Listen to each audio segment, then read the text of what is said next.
So good morning, everyone, and thank you for coming to the Leading a Lean Organization session.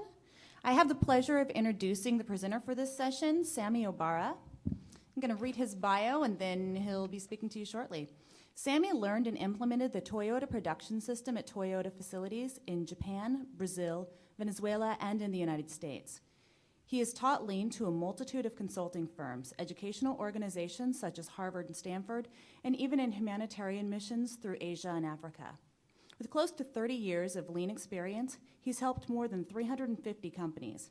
These include TPS projects in environments ranging from schools to hospitals to military and many others in a variety of countries, including China, Mexico, Canada, Indonesia, Brazil, Japan, Austria, the UK, and the United States. Mastered in technology management, he also is a faculty member with the Lean Institute and an instructor of global strategy management for the California Community College System.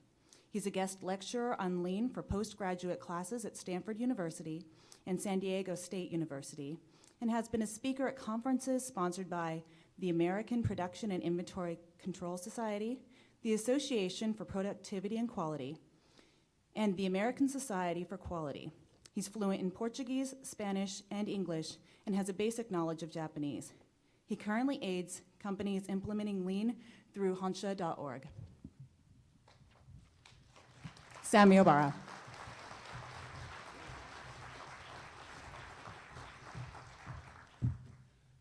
Hi, everyone. How are you doing? Good? Did you read the paper today? There's a list here, USA Today shows a list of the best and worst states for healthcare. And I was looking for Washington. It says here, it's in the list of the worst states. But it's DC, Washington, DC, don't worry. But the best ones are in California, Arizona, and Illinois. So it's interesting. How many of you watched or attended presentation from Virginia Mason? Almost all of you? Impressive, huh? That's great. Well, it's a big pleasure for me to be here today. We've been working with a few agencies here in Washington for the past 2.5 years. And I had myself the privilege to come here a few times. But most of the other times were people from Honsha.org. We are an alumni association of former Toyota people. And I have very good and very bad news this year. Maybe I'll start with a very bad. One of them, 3 bad things about this year. I lost a brother-in-law to cancer not too many months ago, and he was a missionary in the Amazon, a doctor. My sister married to him. She's a dentist, so they went to the Amazon for the 10th year. They are living there, and yes, he died of cancer. Now, last week, I lost a very dear friend to cancer again. So bad news all around. This good friend, she had 7 kids, and 4 of them stayed at our house, stayed over when she started chemo. And just last week, she passed away. The third bad thing on this bad news portion, I started working with one of the largest cancer centers in the U.S., if not in the world, in Manhattan, New York.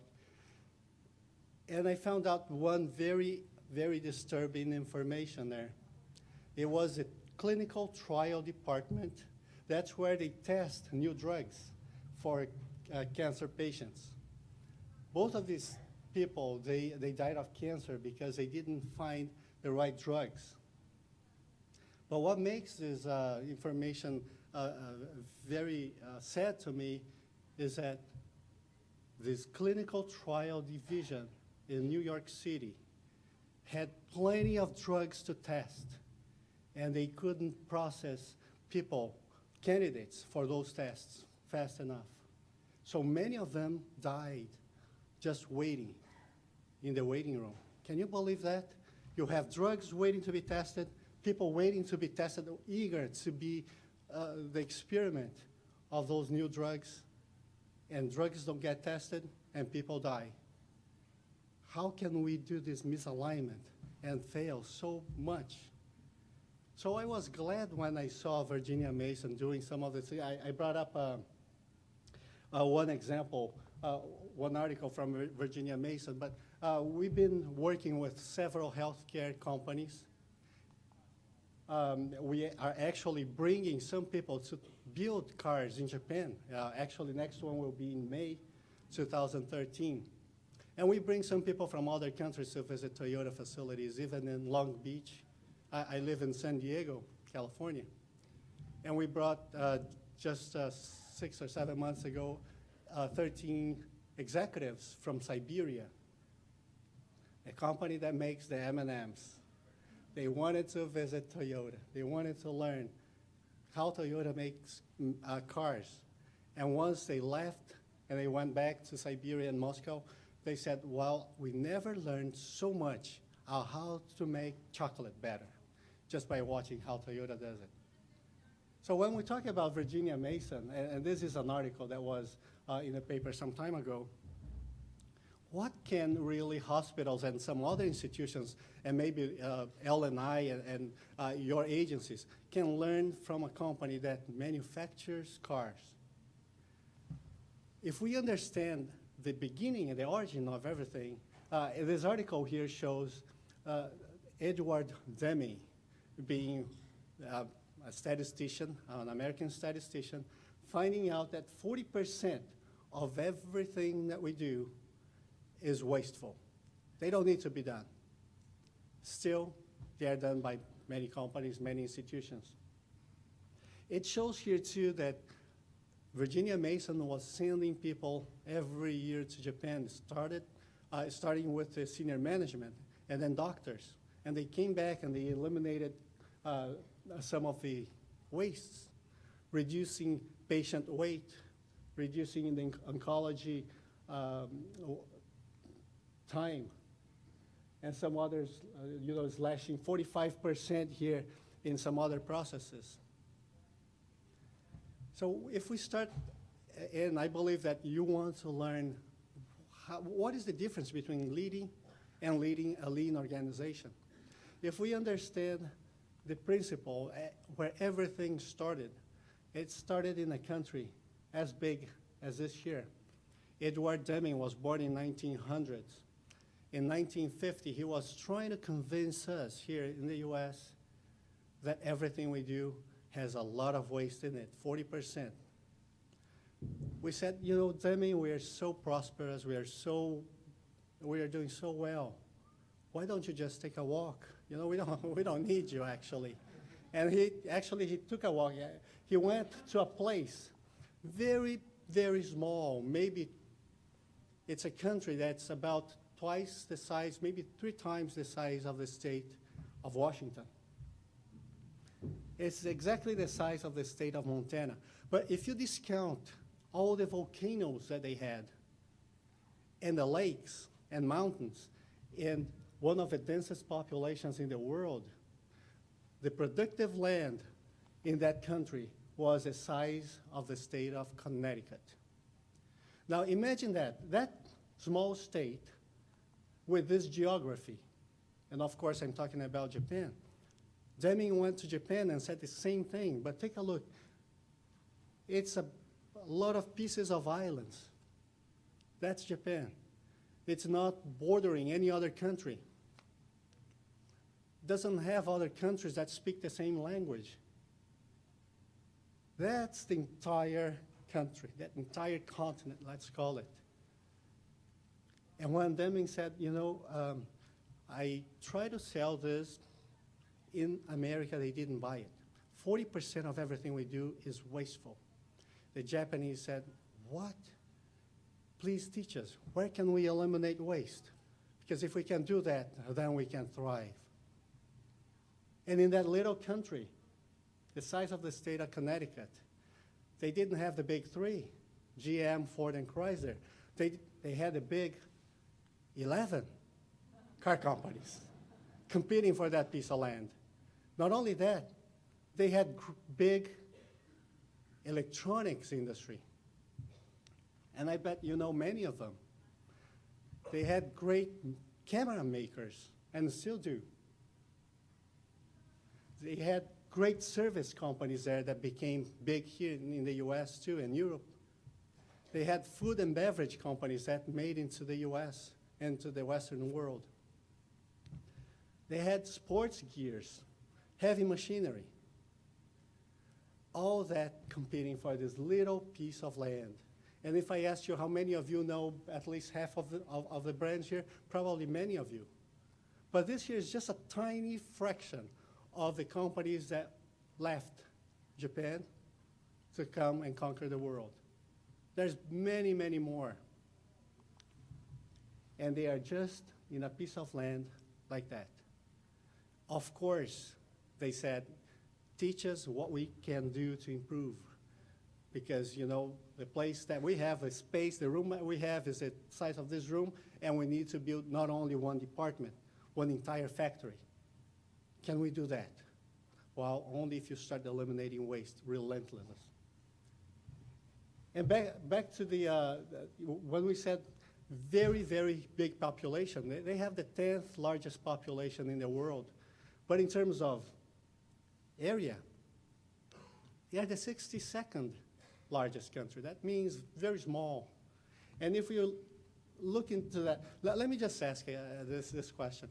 How many of you own or consume at least 3 of these products? Maybe it's your car, maybe it's a phone, maybe it's your Nintendo, maybe it's at least 3. Let me see.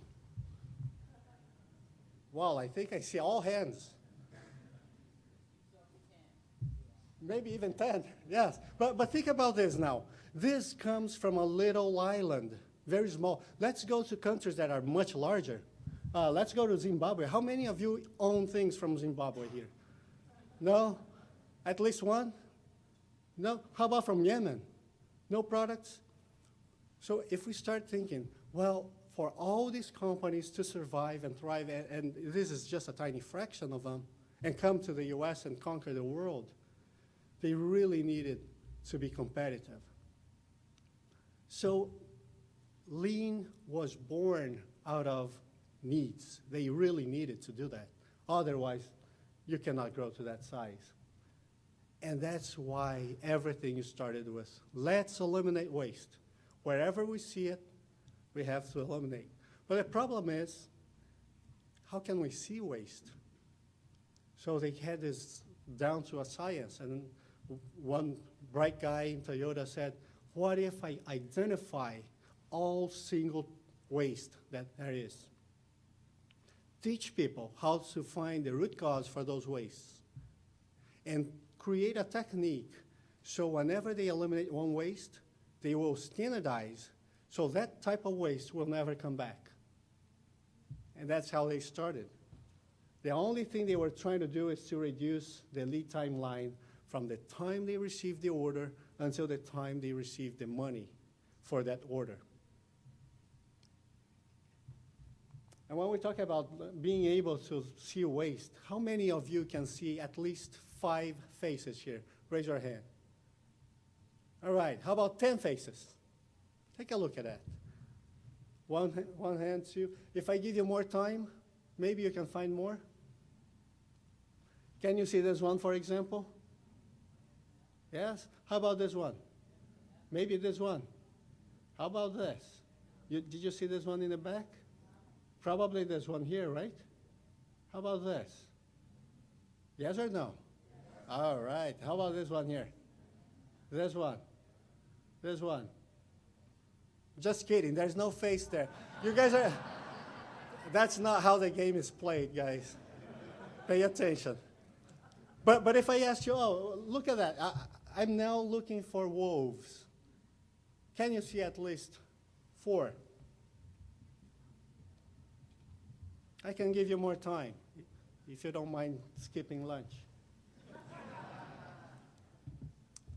Well, you probably saw this one here, no? How about this one? There's one right here.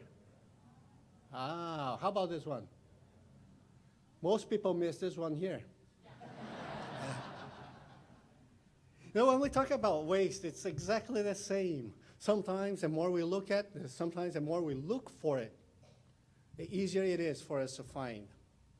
So one interesting slide, I always like this here because it says here, before my Kaizen, Kaizen is roughly translated into continuous improvement. Before my Kaizen, I had to type 6 digits. After my Kaizen, I found a way to type only 4 digits, still get the same results. The results of my Kaizen, not only am I wasting less motion in 2 keystrokes, I don't type anymore, but I'm also eliminating the waste of correction in 2 different opportunities that I could make a mistake. Wow. Now let me ask you, do you agree that this lady is really eliminating those 2 different types of wastes? Now Toyota is posting posters like this in all public areas, and I mean meeting rooms, training rooms, but also elevators, cafeterias, parking lots, all the public places, urging people to pay attention. This is what we are all about. We cannot survive if people do not eliminate waste everywhere they find them. And that's the reason why they put so much emphasis in, well, how can you identify waste? We need to be able to do that. We need to be able to put standardization techniques in place so those will never come back. So improvement can really be continuous and not repetitive. Now, this is a $300 billion company. What do you think they are trying to do here? Because for a $300 billion company to be paying attention to something so mediocre like 2 keystrokes, doesn't that sound insane to you? No, now you can raise your hands. Anybody, does that sound insane or not? Let's be honest. Yes, I think it does. That's too little, that's too mediocre. And to prove, I know most of you didn't raise your hands, but it is very intriguing to you, I know that. As a matter of fact, when you get back to your offices tomorrow or the day after tomorrow, and your boss asks you, what did you learn? What are you doing here? And you tell him, or you tell her, well, I'm eliminating 2 keystrokes. I went there and I saw some examples and this is wasteful. I think you're not gonna expose yourselves, right? And if you do, please do not tell them it was Sammy who taught you that, because I know it doesn't fly well. Of course, this here is mediocre, but they are showing, hey, this is what everybody should be doing. That's what we are all about. We are about eliminating waste, and this is so important for our survival. Still, we look at that as, oh, well, who cares about that? That's too little. Where is the home run? And in the search for the home run, we just passed by so many of those opportunities that today, the largest auto company today is still enforcing that. So when we talk about waste, nobody wants to eliminate it unless there is a need. And there was a need in that little island that is almost 30 times smaller than the US. There was a need. You can't survive with that. But we don't have that need. You know, people always say, well, the US is so prosperous. You know, we don't need to do, you know, the name of the game has changed, as you probably know, with the technologies, with the internet, with all sorts of new facilities that can bring products from all other places. We are not competing just within our backyard anymore. You probably have more things that are made outside than what we have here. There was a study in 2000 by McKinsey showing that Toyota was considered one of the top companies, not only in the management side, but also on how capable, how their processes were. That means how lean they were. The same study was showing that GM was back here and USPS was down here. But there was never a need for those companies, especially USPS. You probably heard $17 billion in deficit in this past 2 years. That means every month the USPS is open, they are losing probably almost $1 billion. Where is the need? Who needs to create the need? At GM, they didn't see a need until it was too late. You know, in the same year, 2000, they were still bragging about record profits. All magazines and newspapers were talking about, while General Motors is hitting record highs, record profits in history. GM, the largest automaker in the world then in 2000, the largest one. Not too far from there, there was somebody, his name was Tom Peters.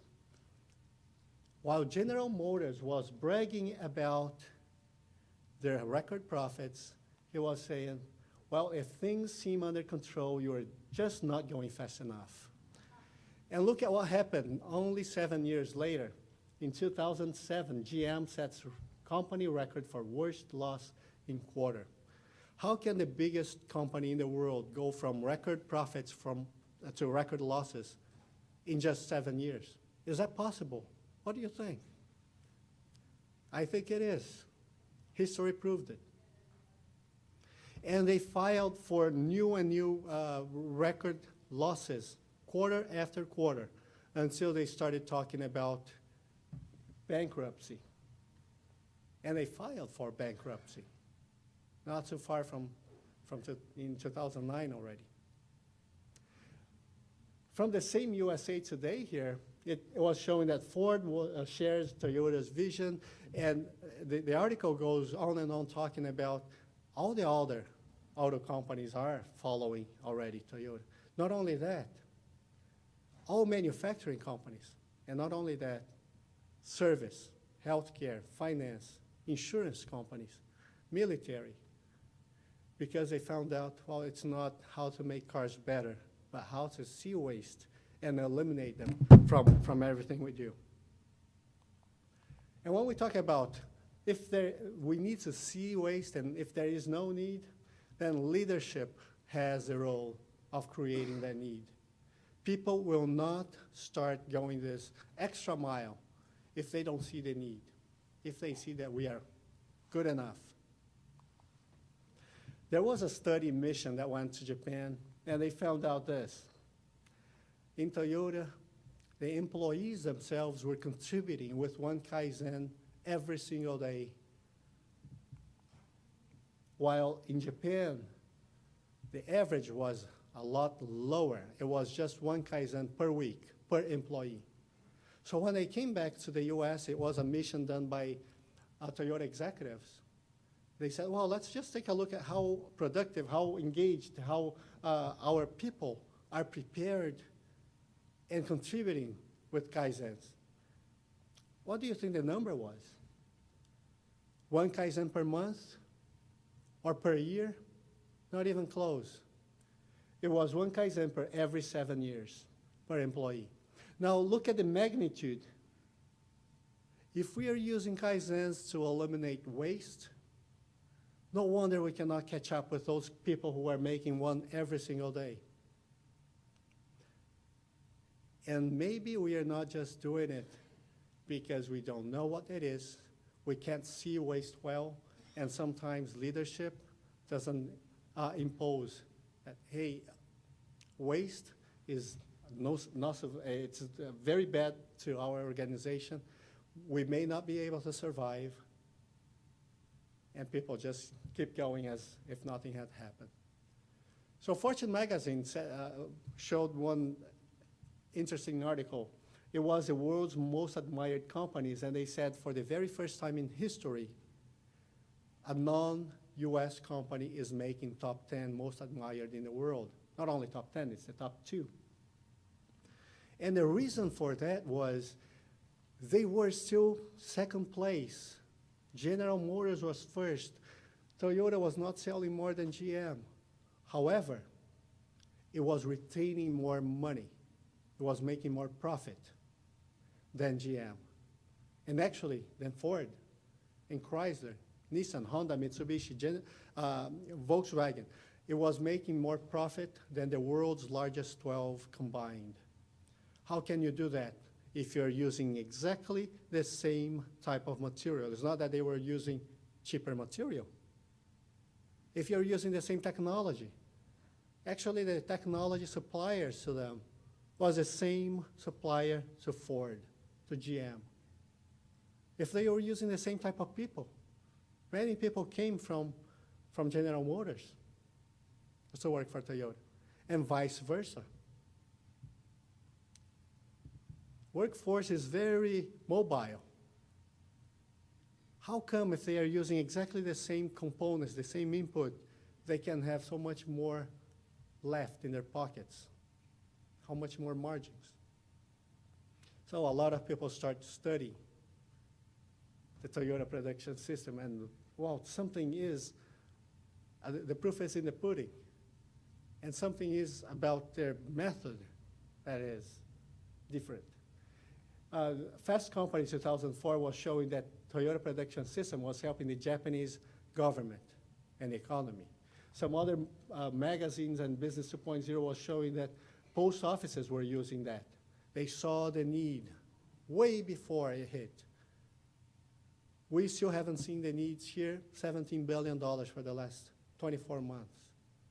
And our USPS, there was an article just recently. If it was a real company, it had been filed for bankruptcy already. Nobody lets a company lose $17 billion. Airports are using that, hospitals, government offices. The government of a country called East Timor in Indonesia, they asked us for some help. I went there myself, and I saw that the only thing they wanted was to reduce poverty in that country. So let's eliminate waste so we can become competitive and start exporting to some other countries. The same type of work we did in Kenya and some other poor countries. And we see the only thing they want to learn is how to eliminate waste for their survival. Now, why do we need to do that here? Because we are so rich. A lot of people can come to a place like this and say, wow, this is abundance at its highest levels. Well, we don't see the need yet. Therefore, leaders, that's your role now. And if you don't see the needs, who is going to see it? Maybe your kids later? Maybe your grandchildren later? They're going to have to suffer if we do not take steps in advance. And this here just shows another article showing that the Japanese postal services was losing a lot of money every year, and they brought somebody from Toyota, and they started making money from the first year on. Well, maybe they saw the need when they were still small and losing 25 million. It's not that much compared against 17 billion. So when we talk about leadership may create the need, there's another thing that leadership needs to do, because if you can only create the need if you know what to do. And you create the need and you don't know what to do, how can you ask other people and demand other people on what they have to do? So it requires a little bit of knowledge.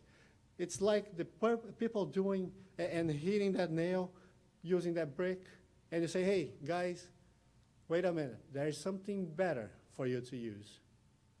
Instead of hitting that nail, there is a tool that's called a hammer that's designed specifically for that. And you're trying to reduce waste and variation and eliminate your problems, get to the root cause, improve your flow, improve your value stream. Oh, there's a great foundation for that. It's called lean. So, boss, what is lean? Oh, I don't know, but I know that there is something. That's not really a leadership attitude, right? And if you start looking at literature and what else there's out there, you'll find plenty of books about Lean. Plenty of information and classes. But maybe one thing that's more important than learning about tools is learning about the purpose of each one of them. And many times we miss exactly that point. For example, 5S. What is the purpose?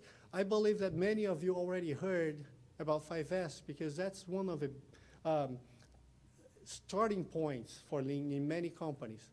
We usually, when Honsha.ORG goes to an institution, the first thing that we do is an assessment of what you need to do.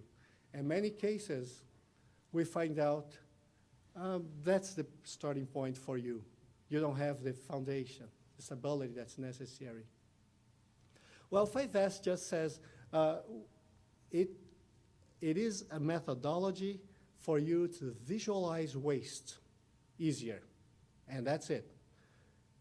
And we see books about, housekeeping. 5S is about housekeeping, and 5S is also about bringing people together. I was just reading this article. 5S is the best methodology to bring people together, work together, get to know each other. And, there are there's one very good thing that can do that bringing people together task better than 5S. It's called beer. Every time I bring a pack of beer, a lot of new friends. Everybody wants to work in that area. There are other places. That means if we do not know the purpose, we might be replacing that 5S with some other things, thinking that that was the right thing. Now, there was a study just recently showing that it takes us about 30 minutes per day just looking for things. 30 minutes a day. Imagine, I was asking how many people we have in some agencies. Well, 2,000 people in some agencies. 2,000 people at 30 minutes a day per person. That means 1,000 hours. Of course, nobody works 1,000 hours, but divide that by 8. You will know exactly how many people you would need in a department just looking for things. Isn't that insane? And then 1,000 people department. Now, let me ask you this. Do you think it is possible to carry one department exclusively, just looking for things, so nobody else needs to be looking for things?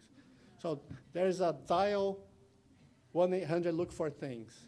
Okay, yeah, look for my keys. And they bring you the key. And that department has to be pretty big, no? Now, I don't know much about other agencies. I've been to a few here in Washington.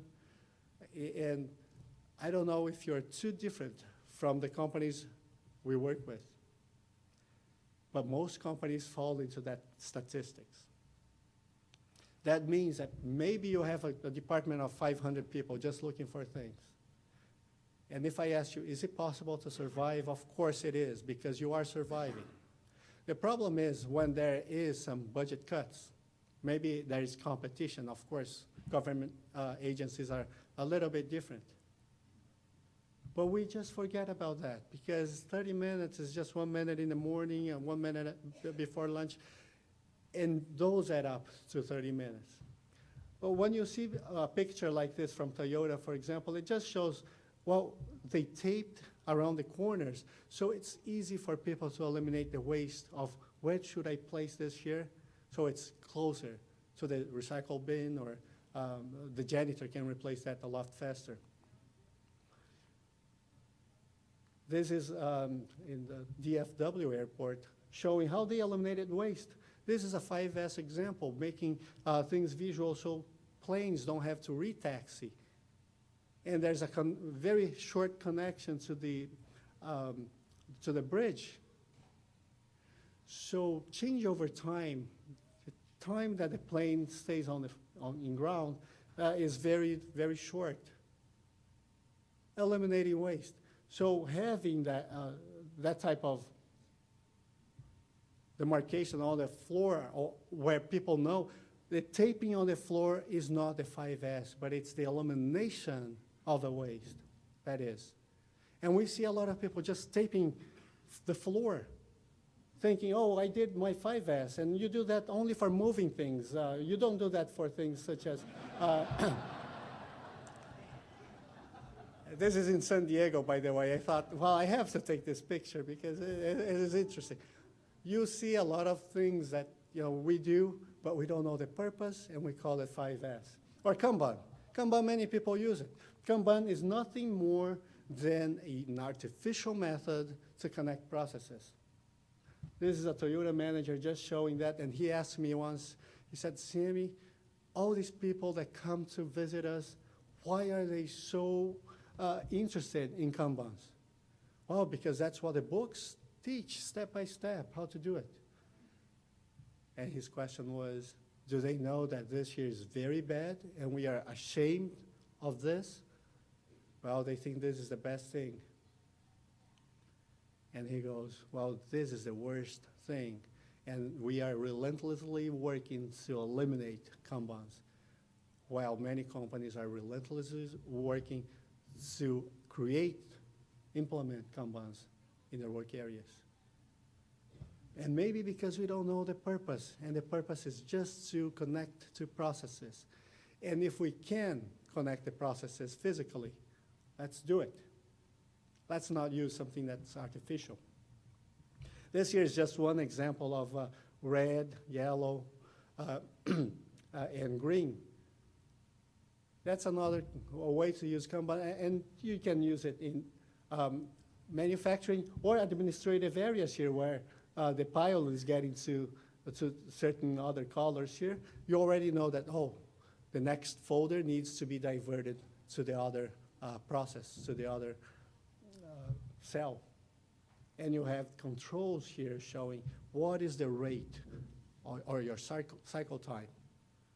So this concept of green, yellow, red, if you don't understand and you think, well, this is just, if it's getting close to the red, it's replenishment time, let me implement Kanban wherever I need replenishment. Like one director of a big pharmaceutical company, he called me and said, I understand the concept of replenishing every time he gets to the red. And to take a look at this, he opens his drawer inside his big office. And he says, I never run out of cigarettes anymore. If it gets to red, I already know I need to reorder. Well, but what's the purpose, huh? And I asked him if I could take a picture. He said, sure, but never tell people who I am. But it's a pharmaceutical company. Now, the interesting thing here is that he said, Sammy, with all honesty, I did this as a humorous way to show everybody in my company that even I do it. It's simple, and that's how it works. But I know this here is just a icebreaker for people who are reluctant in implementing Lean. I just tell them, I do it, why don't you? So that's a leader. Oh, our PDCA, what is the purpose of PDCA, or plan, do, check, act?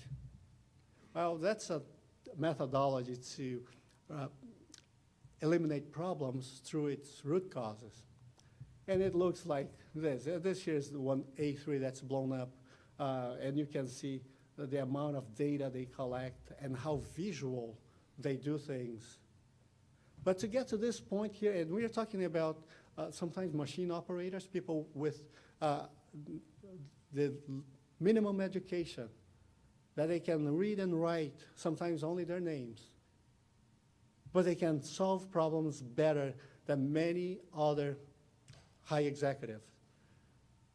Many more people with great education.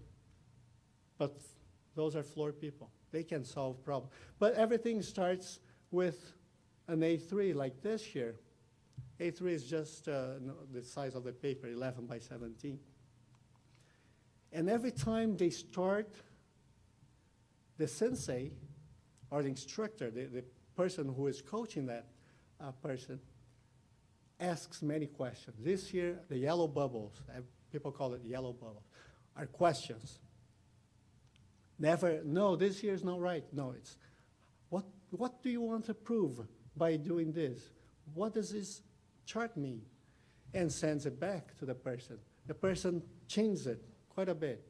There are a bunch of new questions, and changes, and more questions, until it gets approved to second step. And there's plenty of questions there. Some questions, they go back to first step. Some others, they give approval to go to the next step. And you can see the progress, right? It's almost done until it gets to the final point, and still a few bubbles there. And they can say, well, we saved 28,000 pounds here in this one 3-month event. Or in this other one, we saved 5,000 euros. And that's going to be saved every single year. And when we have plenty of those going, then problems, they don't become that threat anymore. They even become fun. What is the next problem we are going to solve? Do you have any problems? Well, I have plenty of them. Let's find which ones we will solve first. But in many companies and organizations, what we see is some people are still afraid of problems. They are actually afraid of the word problem. They actually change the word problem. They call it opportunities. Oh, you know, we have opportunities, a bunch of them.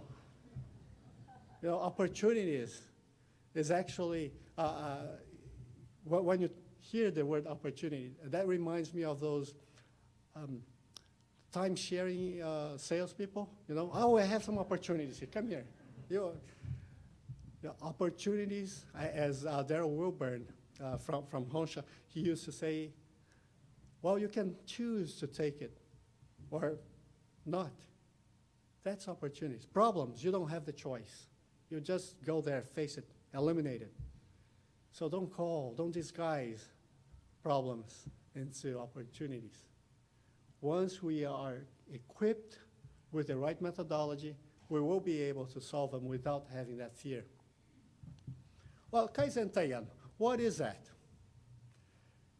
This is another one of those Japanese words that never found a good English translation. People say, well, Kaizen is continuous improvement. Well, it's really not only that. What is Taiyan, for example? Well, the best translation for that is it's a proposal. Well, proposal here in the US, for example, when you propose to somebody, when I propose to my wife, that means, oh, it's, you know, a few months from now, we're going to get married. It's something that will happen in the future. Taiyan is proposal, but it's something that already is done already. That's my Kaizen proposal that I already did. What do you think? See, there is no word in English, right, for that. So it is difficult for us to try to translate even Kaizen into continuous improvement. It's not that. But that's the closest we can get to. So continuous improvement proposal. Well, actually, when we talk about purpose, what is the purpose of Kaizen, which we hear many, many times when we talk about lean? Well, there are only three: reduce waste, improve quality, or improve safety. Well, how about, you know, we see people changing the carpet on the floor here. That's great. You know, that's great Kaizen. No, it's not. Are you helping eliminate waste? Is it helping the quality or safety? No. So it's not a Kaizen. That doesn't mean you have to stop it. You have to keep changing it. That's really nice. It's necessary. And I'll call it an improvement because it is. But I'll never call it Kaizen because it's not. What is Kaizen then? It has to reduce some waste, for example? Yes. That means we need to learn what waste is. So if anything that reduces waste is a Kaizen, no. There's some other screens here in this funnel. Meeting the purpose is only one of them. The second one is, does it address the root cause? And what is the root cause of, for example, this here is just one example. What you see is a little boy here, ripped his pants, goes to his mom, And she says, just throw them out. I'll buy you a new pair. Well, the grandma says, you know what? Don't throw them out. That's waste. It's $10 a pair. Let me just patch them for you. That's going to cost me just $1. And that is what we call fixing.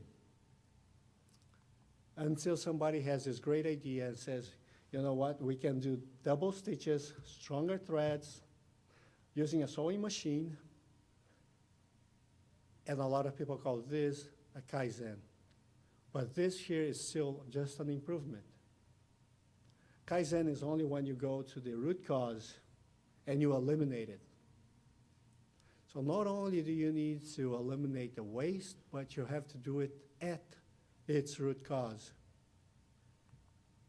And if I just stop here and ask you, where do you think you are, or maybe not even you, people who didn't have the opportunity to come to an event like this, didn't have the opportunity to attend workshops, to read books, maybe people who, they have to be in the office, in the agencies there. What do you think their level is here? I'm pretty sure it's not level 1, where everything you do, you just throw them out and let's just be wasteful. Just from the speech from your governor today, I can tell you, you don't have this mentality. It's very obvious to me. But I'm also afraid you're not here either.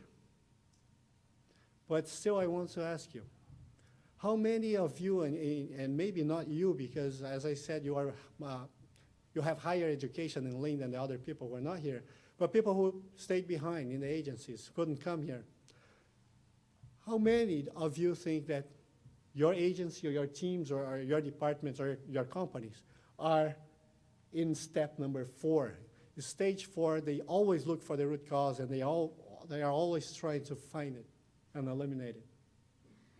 Good. So that leaves just 3 and 2. Now, how many of you think that your people are in stage 3? They are always trying to improve. Let me see a show of hands. Maybe a third, not even that. Or some people are afraid of raising their hands. Let me ask you, how many of you think that you are on 2? You are just fixing things. Oh, yeah, the great majority. Very good. This here becomes a self-reflection for you, I think. If you're not here yet, or maybe not even here yet, as a leader, what are you going to do about it? Because after this seminar, maybe tomorrow or maybe Thursday, you're going back, right? What are you going to do about it? Understanding where you are and where you should be. Unless you say, no, I don't think we would like to be here. Then that's a different story. We can talk after the session. But if you agree that, yeah, we want our people to get here, so what is your step? And the third and last screen here is your idea standardized? You already eliminated the waste. You already found the root cause of it. So what did you do to standardize, meaning it will not roll back with time? Standardization is something like this. A little wedge that you put just behind the rock, which is your improvement. So that improvement will not roll back with time. Sometimes it's because of job rotation. You're not going to be there next year. Maybe it's changing government. Maybe there are several reasons. Did you do anything to standardize your accomplishments so it will remain in place? Otherwise, that rock will roll back. You're going to push it up again and always think, oh, I'm improving. That's the definition of repetitive improvement, not continuous improvement. So when we talk about Kaizen, there are only 3 steps here, which is we already talked about the purpose. And if we talk about eliminating waste, you see the 7 types, and there's one additional one here. They call it ideas not used. And this here is a very Western addition to the original from Toyota, which was 7. The root cause. and the standardization. Are we following those? So when we talk about purpose, we need to understand that first thing so we can permeate that to the other levels. So let me make you a proposal now. And this is a real proposal. It's not going to happen today, but in the future. If I gave you $1,000 every day for 1 calendar month, 31 days, of course you'd have at the end $31,000. But say I have a different option for you. And the option is, instead of giving you $1,000 every day for 1 month, I will do the same for 1 month, but I'll give you $10 the first day. But I'll double it every day for 1 month. And that's option B. How many of you would go for option B here? Let me see, a show of hands. Oh, almost half of you. So almost half of this group, you think that you'd end up with more than $31,000 at the end of the month. Am I correct? What if I lower that to $1? I still double it every day. What do you think? Some people, you've been through that, huh? Yes, it's a good number of people. Now, let me say that I have a final offer, and see if you stand. It's 10 cents. I still double it. 10 cents, 20 cents, 40 cents. Just 1 month, huh? Oh, I see almost 10 hands here. That means I need to give you the final and last offer, a penny. I still double it. I still double it. Wow, you guys are really reluctant, resilient. Well, let me do this.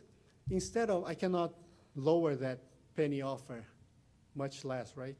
What I can do, though, is I can increase your offer. Instead of $31,000 in option B, I'll double it. Instead of $1,000 a day, how about $2,000 a day? How many of you would still stick with option B? Let me see. Oh, a few of you. So you really think you're going to end up with more than $60,000 by starting with a penny? Just 1 month? Or you didn't get my game right? Okay, let me do this. I think we cannot go any further than that. I'll give you $1 million. $1 million, okay? At the end, I'll just give you a lump sum, $1 million. Or option B, I'll start with 1 penny and still double it every day. Anybody go for? So you think it's going to be more than $1 million? All right. So are you guys from the IRS department internally? Well, let's take a look at this. So if you really start with a penny, it grows very fast. Does anybody want to change their minds now? Nobody? Nobody for option B? Okay. Well, we can keep going. How about now? Do you really think it's going to end up at more than $1 million? Now, who wants to change their minds now, for example? What do you think?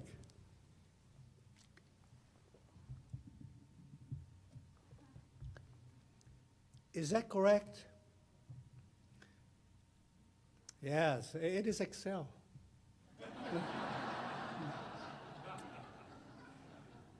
Now, let me tell you, Kaizen, when we talk about Kaizen Teian, we are talking about this type of improvement.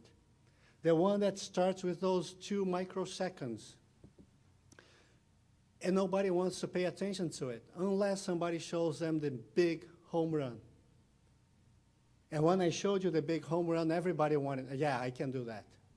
Now, how many times do you think in your lifetime you will have somebody showing you the final result, the finish line, so you can take your first step? How many times you'll be lucky enough to have somebody to show you that? Maybe never. And what I'm showing you here is doubling something every single day. That's really amazing. And now we can see, and now we can, let's take a try. But you know that if you did 1%, not 100% as we did here, I won't double it, but only 1% improvement every single day. You know how much you would improve? There is a book, we just launched this book. It's upstairs in the Honsha.ORG booth, and it talks about this. The answer is, in just 70 days, you double your performance, your improvement, even if it's 1%. We're not talking about those 100% anymore, doubling every day. Just 1%. How difficult is it for us to do that? How much time will it take from our busy days? So instead of the Kaizen in batches, oh, let's just have a Kaizen event that week. And nothing against Kaizen events or Kaizen weeks. But make sure that this year is not replacing the Kaizen Teian, the culture of everyday Kaizen by everybody, everywhere. So and when we talk about that, just an example. Before my Kaizen, this is from the same series that that I showed the lady typing the extra digits. So before my Kaizen, I had to fill the bucket and then mix the contents with the water and some of the powder that was already here, some paint. And after I'd done that, I would take it to some other step. But after my Kaizen, it says here, I found a way to connect a pipe. And at the end of the pipe, I punched some holes. And when I'm filling the bucket, it's already mixing the contents at the same time. And that's my Kaizen in my work area. I've done that. It's my proposal of what I already did, right? It took me maybe 5 minutes to do that. And it will stay there. So it was a waste that I eliminated. Oh, but that's just a minute. You know, it just takes you a minute every time you do this. It's 1 minute per cycle time that you are saving. That's nothing. It is nothing, actually. It's nothing. It won't go to your bottom line. Please, don't get me wrong here. I'm not saying that this 1 minute is going to save you hundreds of thousands of dollars. It will not make it to your bottom line. The only thing, you will still have the same payroll. That guy is going to be 1 extra minute idle. Oh, that's how Lean works. Kaizen works like this. So you eliminate minutes and people get more idle. Well, in the beginning, yes, they do. But a good leader that understands the technique will tell that person, so what are you going to do in this 1 minute that you have added to your cycle time? What can you do? And you will coach those people to think, well, the next step is to really take the bucket and see if, it's the right weight. And before I had to do this, just bring it to the weight scale, find out if it's the right. If it's not, I have to either remove some water from that, or I have to get back to that faucet and put more water in. Well, so what's your Kaizen? After my Kaizen, I found a way to just put some lines here that shows exactly where I have to stop filling the bucket. How long does it take? Well, it took me just a couple of minutes. Well, where did you find those couple of minutes? You know where I found it? I found it right here. This year, I don't have to do it anymore. Therefore, I use this time to do more Kaizens. And instead of that 1 extra minute, now I have 2 extra minutes because I don't have to do this either. And that's how 1 became 2, and 2 became 4, and 4 became 10 million. But we don't want to do that. And why is that? Well, one very interesting one, too, is this here. It's a Kaizen about safety, and it says, before my Kaizen, people would pass by this pillar and would hit their heads against the cover of the key box. After my Kaizen, I found a way to just tilt the box a little bit and put it back into the pillar, and gravity would close that lid. Gravity. So there is no risk of this happening anymore. Now, here's a good question for you. How many of you see this here as something, that's great, something I can do? It is a Kaizen. Just think about that. Because I'm going to start asking a few questions that will require deep thought. And this is, say that you're very busy, you have a workload that is tremendous. You have reports to turn in, you have some other meetings, you have people you have to meet, and many other things you have to do throughout your day. How many of you, honestly speaking, would take some time out, maybe 5 minutes, maybe 10 minutes, and devote, this time is for me to do Kaizens. I'll do that today. And I'm talking about very busy, huh? Don't think it's mildly busy. So some people, a few, maybe 3, 4, okay, 5. That's great. I'm glad to see that. Now, say that this lady, she is passing by and she hits her head and she's dizzy now and she's bleeding, she's on the floor, and you're passing by, you're with your folders going to that meeting, and you still have so many other things going, and you see that person in need. How many of you would stop and help her? Let me see. Oh, almost all of you. So government people are really nice people. I knew you'd do that, of course. But it's getting more difficult, the question now.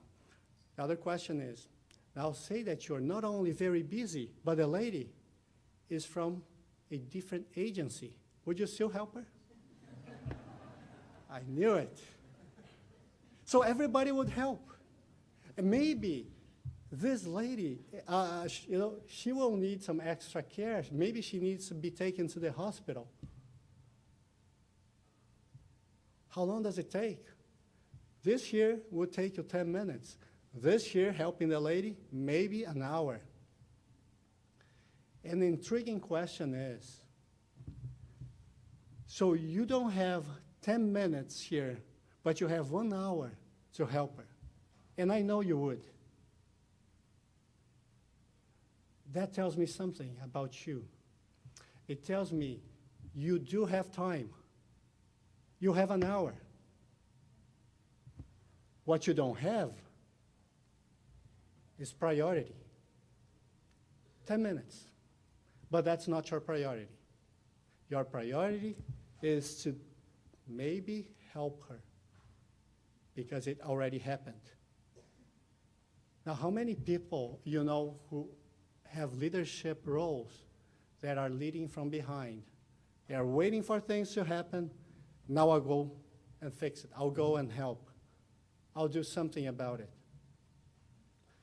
Because when we talk about lean leadership, we are talking about leading here, eliminating waste before we run out of budget, before we go into bankruptcy, not after.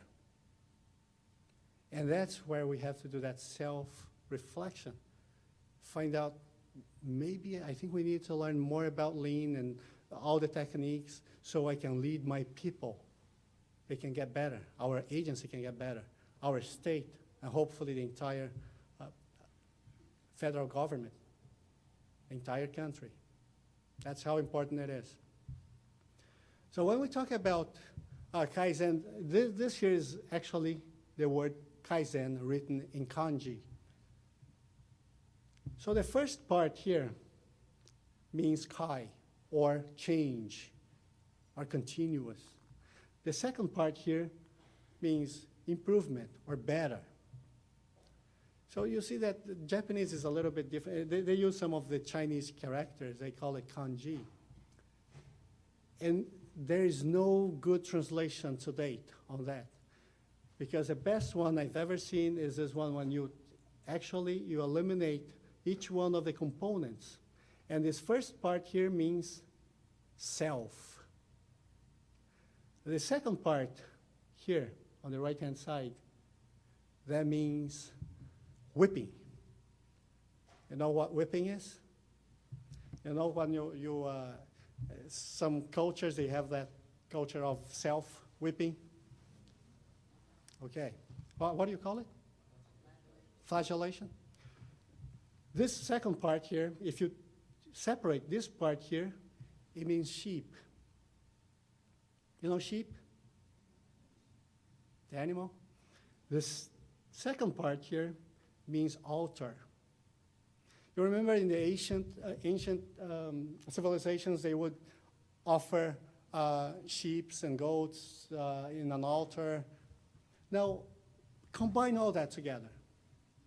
The continuous improvement, change for the better, altar, self-whipping, sheep.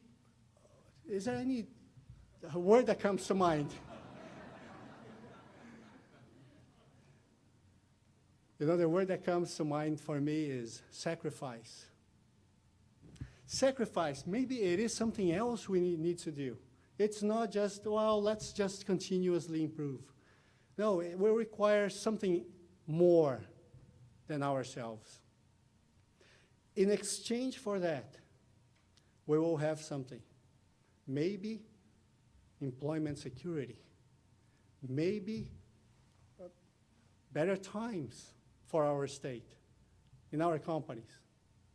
Maybe more stability, even within our families, because we can every day count on the financial stability that our jobs bring, our companies bring.